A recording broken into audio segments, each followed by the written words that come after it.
আপনাদের অপরাধ করতে পারে।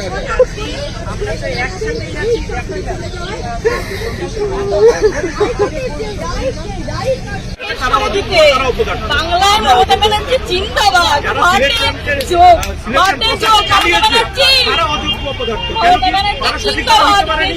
এইভাবে আমাদেরকে শেষ করার জন্য হাততালি, আপনাদের জন্য হাততালি। আমাদেরকে আপনি লাশের পর লাশ দেখবেন, এবার আবার লাশের পর লাশ দেখবেন, এটাই হচ্ছে আপনার মানে কৃতিত্ব। পুরো বাঙালিকে আমাদের নতুন প্রজন্ম আমাদেরকে পুরো শেষ করে দেওয়া হলো। এবার আপনি খুশি তো? জিতে গেছে তো? আপনাদের বাম আমলের প্রতিশোধ নিতে আপনারা যে খুলে আম দুর্নীতি করেছেন, কি ভেবেছিলেন বাপের উপর বাপ হয় না? দেখে নিলেন তো এবার বাপের উপর বাপ হয়। আপনাদের অন্যায়ের জন্য আজকে আমাদেরকে বলির পাঠা হতে হলো, বলির পাঠা। কোথায় যাবো আমরা? অবশ্যই মমতা ব্যানার্জির ক্যাডারদের জন্য, তারা যদি টাকা না নিয়ে সামনের দিকে কি করে আসতো এই প্রশ্নটা? এত বছর 2012 সালেও 2012 সালের এসএসসিতেও দুর্নীতি হয়েছে, সেটা চাপা পড়ে গেছে। তারপরে এটা খুলে আমি কোথায় কোথায় টাকা নেওয়া হয়েছে, কারা চাকরি পেয়েছে টাকা দিয়ে, কেন এগুলো কোথায়? যারা সরকার তারা যদি দুর্নীতির সাথে যুক্ত থাকে, আমাদের দোষ কোনটা? আমাদের যে আমরা অন্যায় করি, তারপরে আমরা যে এইখানে এসছি, এই যে অবশ্যই মমতা ব্যানার্জির লোকেদের যারা দুর্নীতি করেছে, তৃণমূলের রেখা হাজার বার তৃণমূলের যারা খুলে আমারও অফার ছিল টাকা দেওয়ার জন্য, আমি যাইনি। তৃণমূলের লোকেরা নাম বলে দিতে পারি, আমি নাম বলবো না এখন। সময় আসবে সব মরণ কামড়। এতদিন কি আমরা সবাই চুপচাপ ছিলাম? এবারে মরণ কামড় দিয়েই তারপর মরবো, মরে তো যাবো। এছাড়া এইভাবে আমরা বাড়িতে তো আর ফিরতে পারবো না। অনেক কষ্ট করে 29 বছর বয়সে এসে চাকরি পেয়েছি, 29 বছর বয়সে এসে 2012 সালে সেই আরএলএসটির পরে এই 19 সালে আবার নিয়োগ হলো। 7টা বছর পর সে সময়ও দুর্নীতি হয়েছিল, এবারও হয়েছে।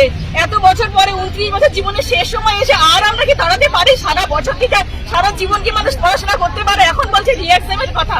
আপনারাই বলুন তো, পারবেন তো মাধ্যমিক পরীক্ষা দিতে? পারবে তো? ওরা যারা কথা বলছে তারা মাধ্যমিক পরীক্ষা আবার বসতে রিঅ্যাপিয়ার করতে পারবে তো? বেতন ফেরত দেওয়ার কথা বলা হয়েছে, আমি জানি না কিসের কথা বলা হয়েছে। পরিষ্কার বলেছি এটা বলে নেবো।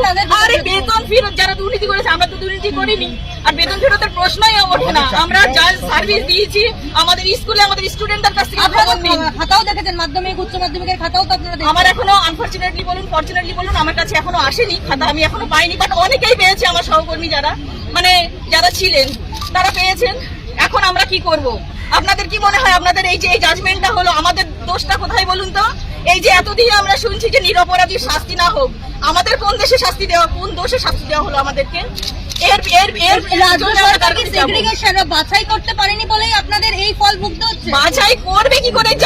যে চুরি করলো তাকে যদি বলেন যে আপনি যে জিনিসগুলো চুরি করেছেন ফেরত দিন, আপনি দেবেন? যে চোর তাকেই বলছে বাছা হোক। সে সেগ্রিগেশন হয়েছে হয়নি তার জন্য সিবিআই দিয়েছে, সিবিআই তার জন্য ডেটা দিয়েছে, মানা হলো না। আমরা কোথায় যাব এখন বলুন তো? আমাদের হয়ে বলার কে আছে?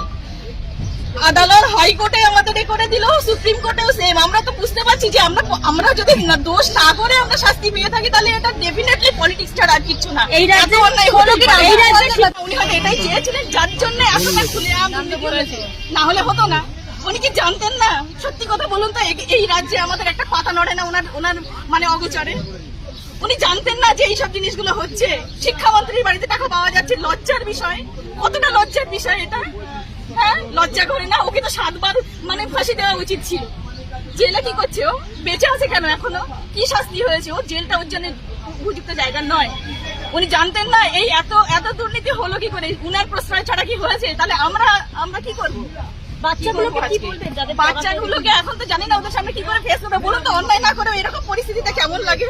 আমি জানি না আপনারা ফিল করতে পারছেন কিনা, বাট আমি জানি না ওদের সামনে গিয়ে কিভাবে দাঁড়াবো। আমি ইভেন বাড়িতেও ফিরতে পারবো না, আমি জানি না কোথায় যাবো। মানে সেই জায়গাটা নেই। বললাম তো, অনেক তো সংগ্রাম করবো, জীবনের অর্ধেকটা দিয়ে দিয়েছি আমি। জীবনটা নিংড়ে যাকে বলে। আমি কোন প্রত্যন্ত জায়গা থেকে মাধ্যমিক পরীক্ষা দিয়েছি, 5 কিলোমিটার দৌড়ে পরীক্ষা দিয়ে, এক হাতে ব্যাগ আর এক হাতে ছাতার এক হাতে জুতো নিয়ে 5 কিলোমিটার দৌড়ে পরীক্ষা দিতে গিয়েছি। সেই সময় থেকে মাধ্যমিকে একটা টিউশন পাইনি, সেই সময় ফার্স্ট ডিভিশন পেয়েছি। ঠিক আছে, গ্রাজুয়েশন